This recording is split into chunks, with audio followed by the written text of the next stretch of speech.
We've been married for 24 years. I thought we just... 24. Okay, thank you. There you go. We met in 1985. Yes. The first thing she ever said to me was, would you like a mint? Yes. So.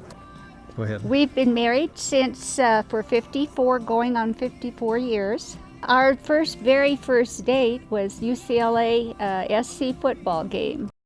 We've been married 24 years. Yeah, 24 years. November 14th will be 25 years. We met back in 1986. December of 1986.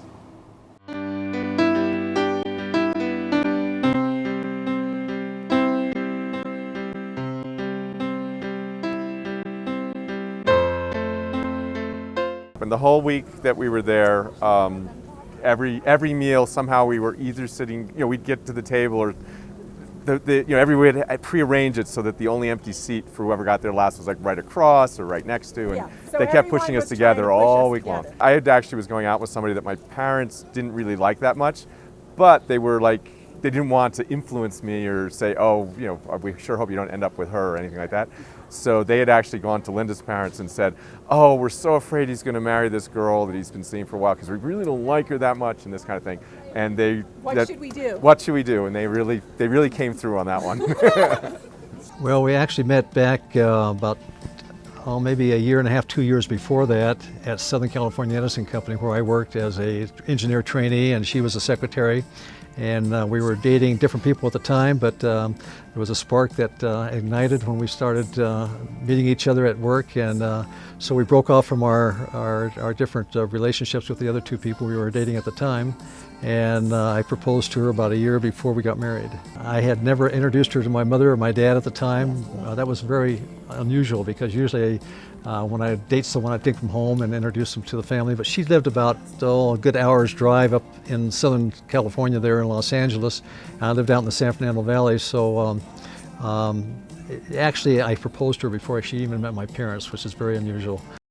We attended two different colleges in Waco, Texas, and our two schools were rivals basketball teams, and so I visited their campus to go to a basketball game, and she was on the dance company or the drill team. I saw her, and she was cute.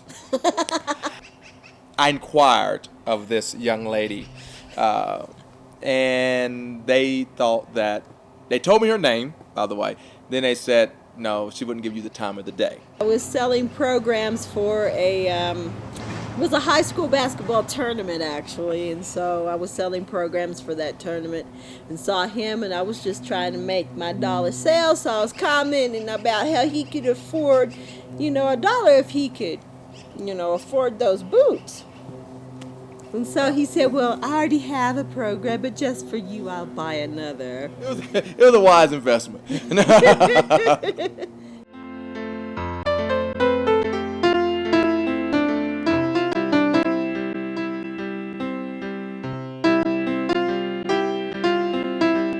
We went to Italy, unmarried, which was a little bit of a risque thing, yes. And we were on one of the little coastal towns. Porto Venere. Thank you. On a full moonlit night, and there was this little medieval fort that had a sort of promenade going along the water, and it just seemed like the right thing to do at the right time. And I did actually get on one knee. You did? Yep.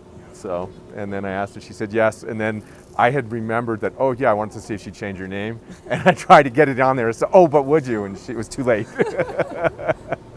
So she's been Linda Durakis still. Well, decided to go on a picnic, and I thought we'd go up into the mountains on a stream and have a picnic up there, and that was more relaxed atmosphere than being down in the city and with the family and all that. So we were having a picnic, and I decided this was a good time to propose, and I was a little bit nervous to say the least, but she accepted, and then we were supposed to get married on September the 5th, I think, or 15th, wasn't it? And we actually had announced to the family we would get married on that date, and her sister had made a platter up with the date inscribed on all that, and we decided to move it up to August the 1st, so we got married August the 1st in 1959. So. And I remember when he proposed, He was cutting with a knife in the sand, and he was very nervous, but he did it and surprised me with the ring on February 14th. Nothing spectacular, but it was a very nervous time for me. So, anyway. I took it upon myself to start shopping for rings. And so I saw her one day and she said, "So what have you been doing?" I said, "Oh, looking for rings." Yeah, looking for engagement rings. I said, "Oh, for who?" He said, "Oh, for you." That was it. Long story short, we had that verbal agreement, but there hadn't been an exchange of rings or anything because I hadn't got the ring. I was a college student. But I had this black leather band or a rubber band that kind of a leather thing that I always wore around my wrist. And we were driving through Dallas one day. We stopped at this very nice hotel and we went up to the waterfall and stuff like that. And that's when I officially proposed. And I took my little black rubber band thingy off my arm that I always wore and I placed it on her ankle. Would you like to see it? And 25 years later, she's still wearing that rubber band.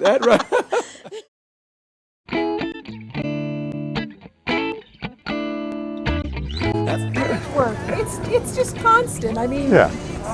it's constant to show respect for the other person and never be mean to them, even when you argue. Why? We never argue, so what? It's not all work. I mean, fortunately, that's why we're still together. I mean, Yeah. a lot of it is much, much better than work. Communication, being able to communicate, and compromise, learning to compromise. And One thing was we didn't go into our marriage with a Unhealthy expectations. yeah. We both came from families where there was a lot of fighting, a lot of arguing, and we knew that's We knew what didn't work. He